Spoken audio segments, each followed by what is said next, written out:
ఎంతకాలం ప్రజలు నమ్ముతారు? ఎంతకాలం కాంగ్రెస్ పార్టీకి అది అడ్వాంటేజ్ అవుతుంది? ఎలక్షన్ వరకు ఇట్లా జరుగుతుందండి. వాళ్ళ ప్రయోజనం జరుగుతుంది అనే వ్యూహంతో పోతున్నారు. అధికారంలో ఉన్నప్పుడు వాస్తవంగా నమ్ముతారంటారా ప్రజలు?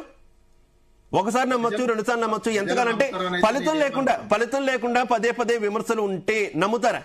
నమ్మరు. ప్రజలు ఎట్టి పరిస్థితిలో నమ్మరు.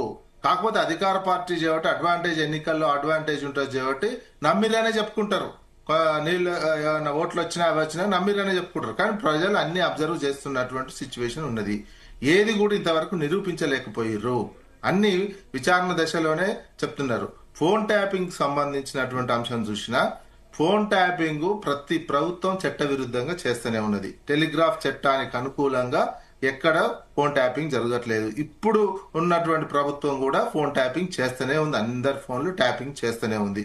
ఇది వాస్తవానికి కూడా ఏంటంటే అసలు టెలిగ్రాఫ్ చట్టం ఎప్పుడో బ్రిటిష్ వాళ్ళ కాలం నుంచి ఉన్నటువంటి కాబట్టి అసలు ఆ చట్టాన్ని సవరించుకోవాల్సినటువంటి పరిస్థితి ఉంది గవర్నమెంట్లు. ఎందుకంటే వద్దన్న చట్ట విధంగా అన్ని ప్రభుత్వాలు మోడీ కాంచి మొదలు పెడితే ఇప్పుడున్న రేవంత్ రెడ్డి వరకు అందరు గవర్నమెంట్లు చేస్తున్నాయి. ఇప్పుడు అట్లాంటిది చేయకపోతే కూడా ఏమైందంటే గవర్నమెంట్లు నిలబడలేని స్థితిలోకి ఉండిపోయినాయి. ప్రభుత్వాలు ఉండలేకపోయినాయి. ఫోన్ ట్యాపింగ్ కనుక లేకపోయి ఉంటే తెలంగాణ అస్తిత్వమే నాశనం అయిపోయేది వచ్చిన ఏడాదిలోనే. చంద్రబాబు నాయుడు చేసిన కుట్ర అంతే కదా.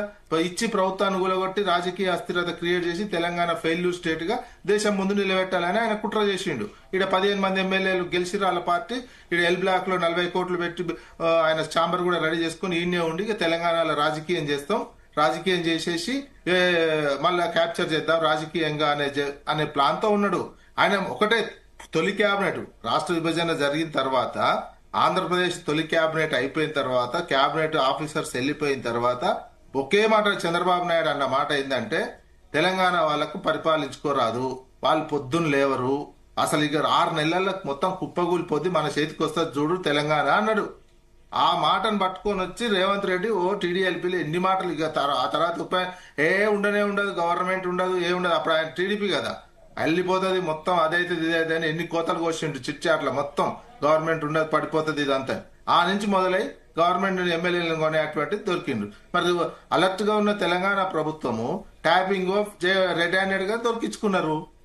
దొరకకపోతే అసలు తెలంగాణ అనేది ఇప్పటి వరకు కూడా కోలుకోలేకపోతుండే. ఫస్ట్ ప్రభుత్వం కనుక పడిపోతే ఇప్పటి వరకు తెలంగాణ కోలుకోకపోతుండే. ఆర్థిక సర్వే రిపోర్ట్ కూడా ఇట్టు ఉండకపోతుండే మన ఇచ్చినటువంటి ఆర్థిక సర్వే.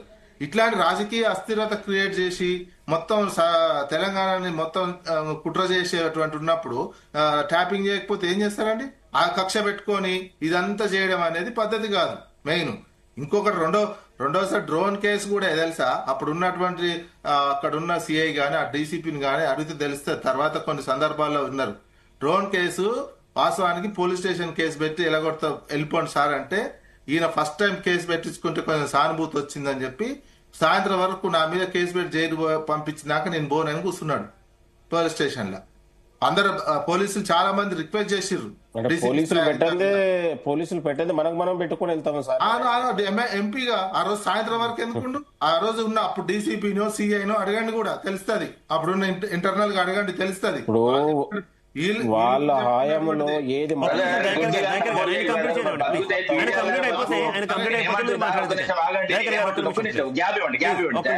దయాకర్ గారికి ఒక చిన్న సూచన చేస్తుంది. బతికితే పీజీఆర్ లాగా బతకండి, గుడ్డిగా సపోర్ట్ చేయకండి. అనే వాస్తవంగా చాలా క్రిమినల్ ఐడియాలజీ, క్రిమినల్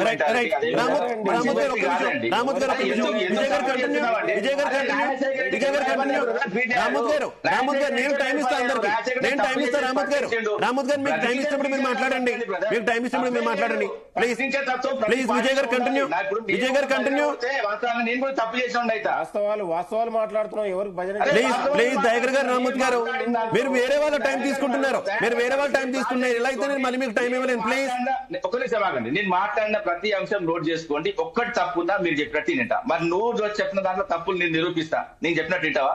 ఒకటి నేను యాంకర్ గారు ఒక నిమిషం నేను అనేది, తెలంగాణ రాష్ట్రం వచ్చిన తర్వాత మేము ఒక సంక్షేమం తెలంగాణ 10 ఏళ్లలో ఆగమైపోయిన దాన్ని మీ వాళ్ళ సంక్షేమానికి పెద్దపీట వేయగలం.